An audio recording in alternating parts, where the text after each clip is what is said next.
Alexander Volkanovski और इस्लाम मकाशेव की fight इतनी ज़्यादा क्लोज थी कि इसके कारण पूरी एमएमए और यूएफसी की जो कम्युनिटी है वो दो हिस्सों में बढ़ चुकी है। एक साइड के लोग ये कह रहे हैं कि अलेक्जेंडर वोल्कानोव्स्की ने ये फाइट जीती है और ये डिसीजन गलत है, और दूसरे साइड के लोगों का ये कहना है कि भाई डिसीजन सही था, इस्लाम मकाशेव ने ये फाइट जीती है और अच्छा डिसीजन आया है उनकी। सबसे इंपॉर्टेंट चीज़ ये है कि ये डिसीजन ऑलरेडी आ चुका है, फाइट ऑलरेडी हो चुकी है, तो ये डिसीजन अब कभी बदलेगा तो नहीं। डिसीजन हमेशा यही रहेगा कि इस्लाम मकाशेव ने अलेक्जेंडर वोल्कानोव्स्की को हरा दिया है। हम उस पर स्टेटमेंट्स दे सकते हैं, टिप्पणियां दे सकते हैं, अपना ओपिनियन रख सकते हैं, और वैसा ही ओपिनियन रखा है दोनों फाइटर्स अलेक्जेंडर वोल्कानोव्स्की और इस्लाम मकाशेव ने ट्विटर पर। अलेक्जेंडर वोल्कानोव्स्की ने ये कहा है कि जब वो घर वापस गए और उन्होंने फाइट फिर से देखी तो उनके हिसाब से राउंड नंबर 2, 3 और 5 उन्होंने जीता है, और डेफिनेटली ये 3-2 से अलेक्जेंडर वोल्कानोव्स्की को ये विक्ट्री मिलनी चाहिए थी।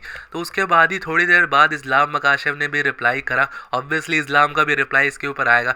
उन्होंने बोला कि मैंने भी ये फाइट देखी और मेरे हिसाब से वोल्कानोव्स्की ने सिर्फ लास्ट का 1 मिनट जीता है। तो यार देखिए, अलेक्जेंडर वोल्कानोव्स्की की बात हम एक बार को फिर भी कंसिडर कर सकते हैं फाइट को दोबारा देखे, क्योंकि भाई हो सकता है कि 2-3-5 जीता जा सकता है, लेकिन ये कहना इस्लाम मकाशेव की कि सिर्फ लास्ट की 1 मिनट में अलेक्जेंडर वोल्कानोव्स्की ने फाइट करिए, ऐसा बिल्कुल भी नहीं है। ये देखो, ये सिर्फ डिसीजन ही क्लोज नहीं है, इस लाइन को मेरे ध्यान से समझना। ये डिसीजन सिर्फ क्लोज नहीं है, ये फाइट का जो डिसीजन आया सिर्फ वो क्लोज नहीं है, हर राउंड का जो डिसीजन आया है और हर राउंड बहुत ज्यादा क्लोज था 5th राउंड को छोड़ के। क्योंकि आप राउंड 1 को भी देख लो तो स्टार्टिंग वोल्कानोव्स्की ने अच्छी करी, फिर एंडिंग इस्लाम मकाशेव ने अच्छी करी। सेकंड राउंड में भी सेम हुआ है, वोल्कानोव्स्की ने स्टार्टिंग में इस्लाम को नॉकडाउन कर दिया था। मैं बोल रहा हूँ नॉकडाउन मतलब उनके पंच के कारण इस्लाम मकाशेव गिर गए थे, लेकिन उन्होंने वापस से रेसलिंग करके उसी समय उनको टेक डाउन भी कर दिया इस्लाम मकाशेव ने अलेक्जेंडर वोल्कानोव्स्की को। तो राउंड 2 भी बहुत ही रेजर क्लोज था, और इसमें कोई कहा नहीं जा सकता कि किसके प्रेफरेंस किसने किसी को डोमिनेट तो नहीं करा। मुझे लगता है कि ये 51-49 वाला मामला था।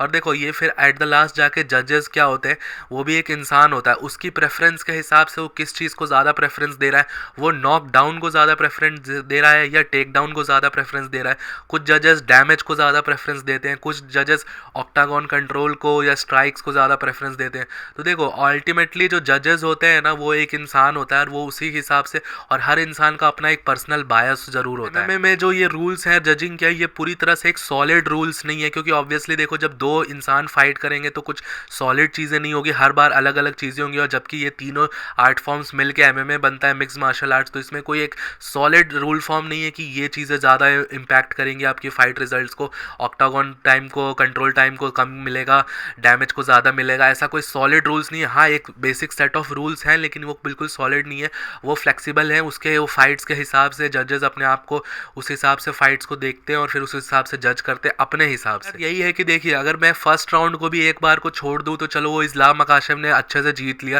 क्योंकि उसमें उन्होंने टेक डाउन कर दिया था लास्ट में अलेक्जेंडर वोल्कानोव्स्की को, और काफ़ी ज़्यादा फैंस के अगेंस्ट कंट्रोल करके रखा। लेकिन 2-3 जो राउंड था ना, ये बहुत ही रेजर क्लोज राउंड था। राउंड 2 में भी ऐसा, राउंड 3 में भी अलेक्जेंडर वोल्कानोव्स्की स्टार्टिंग में अच्छा फाइट कर रहे थे, फिर लास्ट के राउंड में अगर राउंड जब 1-1.5 मिनट बाकी था तो उनको एक बहुत ज़ोरदार पंच लगा था अलेक्जेंडर वोल्कानोव्स्की को, जिसके कारण वो काफ़ी वॉबल भी हुआ है, फिर पीछे पीछे फाइट कर रहे थे। तो ऑक्टागन कंट्रोल पूरा इस्लाम मकाशेव ने करा। फिर जैसे ही राउंड 3 भी खत्म होने लगा था तो वापस से अलेक्जेंडर वोल्कानोव्स्की ने वो इवेंट को टर्न आउट कर लिया। तो ये सारी चीज़ें हुई हैं जो जिससे बैक एंड फोर्थ कहा जा सकता है, और ये सारे राउंड्स की जो पॉइंट वाइज हो सकती थी, ये किसी भी साइड जा सकती थी, इस्लाम के भी साइड में और अलेक्जेंडर वोल्कानोव्स्की के साइड में। और जो मैं फ्लेक्सिबल रूल्स की बात ही कर रहा हूँ, तो यूएफसी में एक अनरिटन रूल ऐसा कहा जाता है कि यूजुअली चैंपियंस को अगर आपको हराना है और यह चैंपियनशिप आपको जीतनी है तो आपको चैंपियंस को फिनिश करना पड़ता है।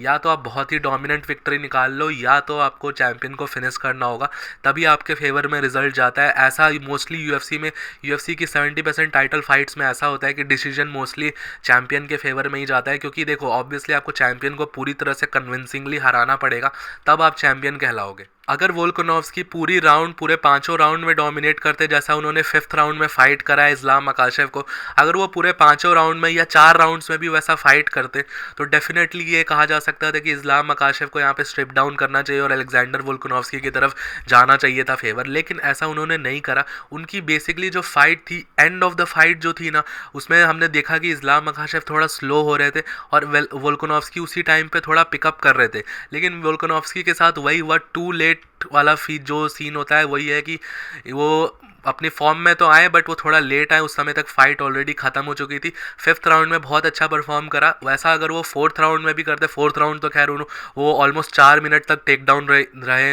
इस्लाम मकाशेव ने उनको ग्राउंड पे कंट्रोल करा। तो ये सारी चीज़ें भी देखने वाली होगी।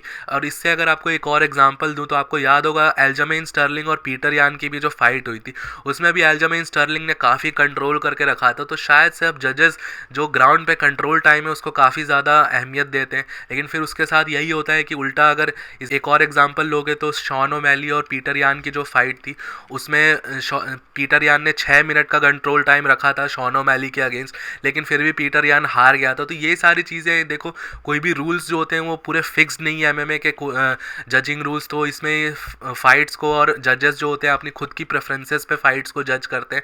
और ऑब्वियसली यार एक ह्यूमन जब फाइट को जज करेगा तो ऑब्वियसली उसका पर्सनल बायस ज़रूर से ज़रूर आएगा। और इसका सोल्यूशन यही है कि एक इंस्टेंट रीमैच होना चाहिए। मैं तो इसके बिल्कुल फेवर में हूँ कि भाई पाउंड फॉर पाउंड नंबर 1 और पाउंड फॉर पाउंड नंबर 2 की फाइट हुई है, इतनी एक्साइटिंग फाइट हुई है और इतनी कन्विंसिंग इसका डिसीजन नहीं है, तो इसको तुरंत से रीमैच कराना चाहिए यूएफसी को।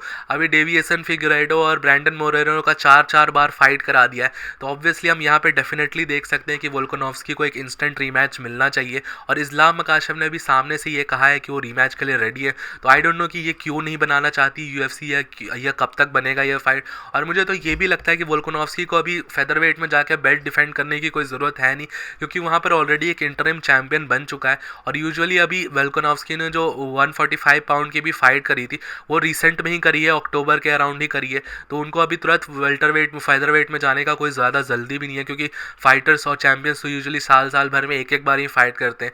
तो ऑब्वियसली वोल्कानोव्स्की एक इंस्टेंट लाइट वेट टाइटल का रीमैच ले सकते हैं इस्लाम मकाशेव से, और यूएफसी को ये फाइट ज़रूर से ज़रूर बनानी चाहिए। और यार इसके बारे में आपका क्या ओपिनियन है, आप मुझे नीचे कमेंट सेक्शन में ज़रूर से बताना। आपके कमेंट्स पढ़ने में मुझे बहुत अच्छा लगता है और बहुत कुछ मुझे भी सीखने को मिलता है जो कि मेरे को नहीं पता होती फाइट्स के बारे में। तो आपसे मेरे को भी बहुत ज़्यादा हेल्प होती है। तो डेफिनेटली अपना ओपिनियन और अपने जो इन्फॉर्मेशन है वो मेरे साथ ज़रूर शेयर करना कमेंट सेक्शन में। और जो अगली बड़ी फाइट होने वाली है जॉन जोन्स और सिरिल गान के बीच में, उसके ऊपर भी मैंने एक वीडियो बनाया है, तो तुम यहाँ पर उसको क्लिक करके चेकआउट कर सकते हो। और यूएफसी की ऐसी ही update videos, news analysis videos Hindi में देखने के लिए प्लीज़ इस चैनल को सपोर्ट करना, जैसा कि तुम ऑलरेडी कर रहे हो सपोर्ट, ऐसा ही सपोर्ट मेंटेन करके। वीडियोस पसंद आ रही है तो प्लीज़ वीडियोस को लाइक करना, चैनल को सब्सक्राइब कर देना। टिल देन मिलता हूँ आप सबको नेक्स्ट वीडियो में। Bye bye.